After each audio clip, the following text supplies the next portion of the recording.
Cuando una persona no le contesta bien, ¿verdad? Y está como confusa, eso podría llegar a ser una gran emergencia, porque puede ser desde la presión, el azúcar o hasta problemas de oxigenación.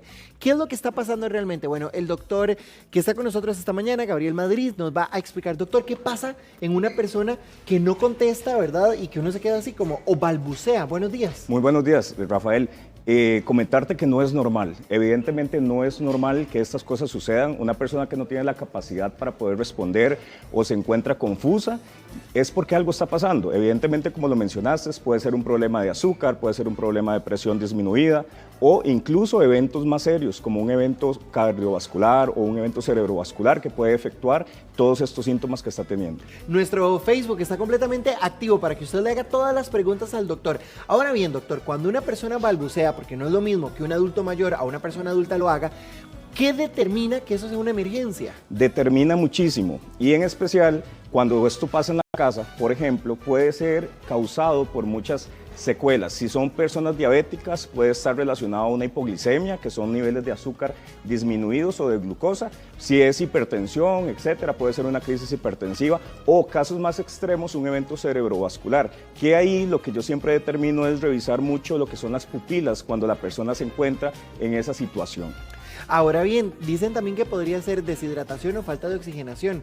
¿Cómo sabemos qué es lo que realmente está sucediendo? Siempre cuando hay una falta de oxigenación, evidentemente el cerebro va a sufrir un daño y puede estar causado por ese evento. Tenemos diferentes circunstancias, tenemos diferentes instrumentos que nos ayudan a poder concretar si es verdaderamente el oxígeno que está faltando, si es algún trastorno hidroelectrolítico, ya sí necesitaría un traslado a un centro médico, a un servicio de emergencias para que le realicen sus exámenes correspondientes. O sea, la hidratación sí podría provocarlo. Sí se puede provocar, pero en personas o en gente que tenga condiciones de riesgo. Por ejemplo, niños es muy frecuente que puedan padecerlo, adultos mayores también lo pueden padecer. ¿Por qué? Porque se tiene una exigencia de electrolitos diferente a, por ejemplo, nosotros que estamos todavía en una vida relativamente joven. Doctor Madrid, hagamos la demostración, porque por ejemplo, en este caso, si alguien se desvanece o empieza a balbucear, ¿qué tenemos que hacer?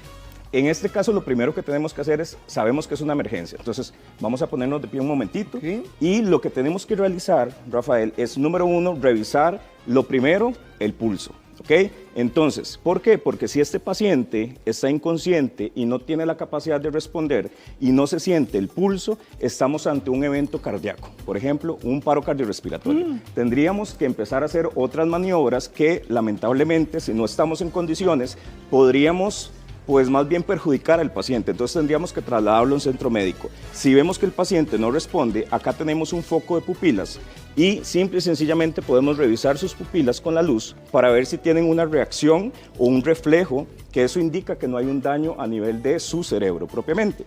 Y si ya es un problema, por ejemplo, como de azúcar, tenemos por acá lo que se conoce como el glucómetro, que es el aparato que nos ayuda a hacer la medición de la glucosa en sangre. Y ahí podemos determinar si el paciente tiene disminución de la glucosa, podemos llevarlo a un centro médico igualmente, pero podemos tomar algunas otras medidas para poder ayudarlo. Eso es mientras, por ejemplo, viene la ambulancia, ¿verdad? Exacto. Sí, lo primero que tenemos que hacer es, número uno, revisar la escena. Si es una persona que la encontramos inconsciente, en un lugar donde nosotros también vamos a tener riesgo de sufrir algún accidente o algún problema, tenemos que tratar de sacar al paciente de ese lugar. Y segundo, llamar al 911. Inmediatamente, bueno, nuestro Facebook está activo para que usted haga todas las consultas al doctor. Ale, por ejemplo, dice que la mamá tiene 68 años, es diabética, hipertensa y además fue operada de un tumor de tiroides, tiene 20% para respirar y tiene muchas crisis de respiración. ¿Qué hacer en ese caso? En ese caso, con las condiciones que ella presenta, sí es recomendado no dejarla mucho tiempo con disminución de oxígeno. Claro. Porque el cerebro puede tener, en este caso, un poquito de sufrimiento, por decirlo así, o un daño. Entonces, número uno, apenas vemos a la persona con dificultad respiratoria, 911 y llevarlo a un servicio de emergencias. Pero de insofacto. De ahora, inmediato. ¿cómo identifico que alguien se está desmayando, verdad? Porque no... Aquí se tiene que hacer dos divisiones, o existen dos conceptos en la medicina importantes. Uno que se conoce como el síncope, que es el desvanecimiento con pérdida de conciencia. El paciente no tiene la capacidad de poderte hablar, poder decir algo, y en la lipotimia, que es un desvanecimiento, pero el paciente sí se encuentra en condiciones de responder, está consciente. Ahora bien, doctor, si alguien, por ejemplo, que no tiene conocimiento en medicina, no es médico, ¿cómo saber si es un bajonazo de presión o de azúcar, por ejemplo? Siempre pasa que lo primero que pensamos es esto, más si es una persona que, por ejemplo, va hacia su trabajo y no ha desayunado. Entonces se empieza a sentir mal, se empieza a sentir mareado, hay problemas para respirar, etcétera, y se desvanece. Lo primero que tenemos que hacer para poder saber si es una hipotensión o una presión disminuida es tomarle la presión. Y si es el azúcar, por ejemplo la glucosa, es tomarle la medición de glucosa. Pero sí existen maniobras que podemos hacer previo. Vea, por ejemplo, el caso de doña Vera. Dice que ella es diabética y que cuando se siente así empieza a sudar, ¿verdad? Le han dicho que se come un confite y cuando está en la casa se pone azúcar debajo de la lengua. ¿Eso sirve? Eso puede funcionar cuando son hipoglicemias leves.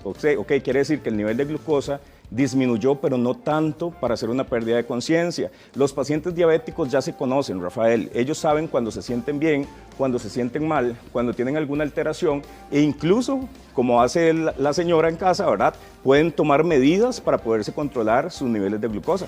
Vean qué importante lo que pregunta doña Sonia en el Facebook. Dice que si una persona adulta mayor se descompensa y padece de arritmia cardíaca leve, ¿qué se puede hacer mientras uno llama al 911? Porque son segundos o minutos que para una persona se vuelven eternos, ¿verdad? Sí, cuando tenemos un problema de arritmia cardíaca, ahí la complicación número uno es que ese corazón se detenga, o sea, que haya un paro cardiorrespiratorio.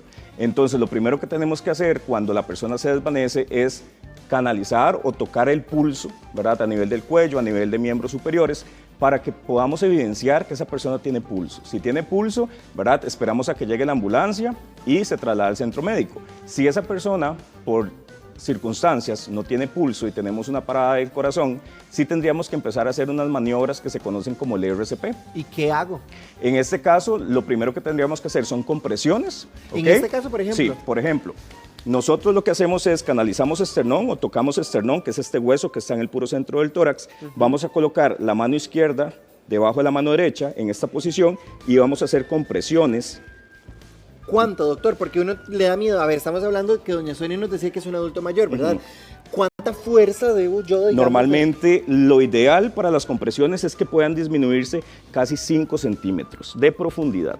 Entonces, normalmente si es una persona que no está capacitada, le va a dar miedo las costillas, etc. Entonces, uno en este caso tiene que hacer una compresión, ¿verdad? Como se puede hacer.